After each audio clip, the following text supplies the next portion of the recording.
தலைவர் முதல் அனைவருமே சம்பவ இடத்திலிருந்து மறைந்து விட்டார்கள். அதாவது விஜயிலேருந்து எல்லாருமே மறைஞ்ச இடத்துலேருந்து ஓடிட்டாங்களாம். நீதியரசருக்கும் சொல்கிறேன், உங்களுக்கும் சொல்கிறேன். ராஜீவ்காந்தி படுகொலை நடந்தது தெரியுமில்ல? ராஜீவ்காந்தி படுகொலை நடக்கும்போது ராஜீவ்காந்தியை சுற்றி பல காவல்துறை அதிகாரிகள் இருந்தாங்க, பல கட்சிக்காரர் இருந்தாங்க.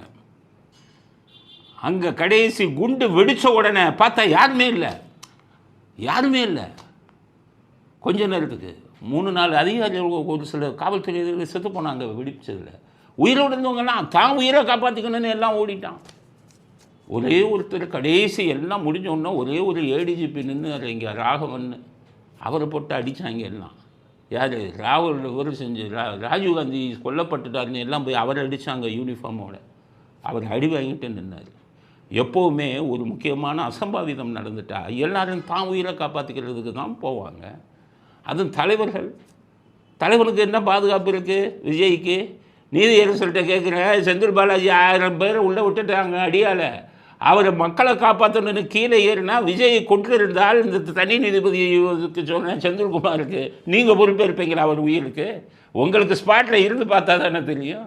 ஸ்பாட்டில் இருந்தீங்களா? சும்மா வீடியோவை பார்த்துட்டு பேசுகிறீங்களா?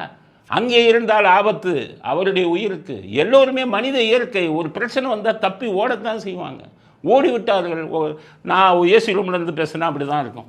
ஸ்பாட்டில் போய் பார்த்தா தான் அந்த பயம் தெரியும், அந்த இது தெரியும். அப்போ தான் அந்த உங்களுக்கு அங்கே உள்ளவங்க எப்படி தவிச்சாங்கங்கிறது தெரியும். இந்த கேள்வியெல்லாம் உங்களுக்கு தேவையா? வழக்க பேசிட்டு போங்கடானா 1008 கேள்வி. இந்த மாதிரி கேள்வியெல்லாம் நீதிபதிக்கு தேவை?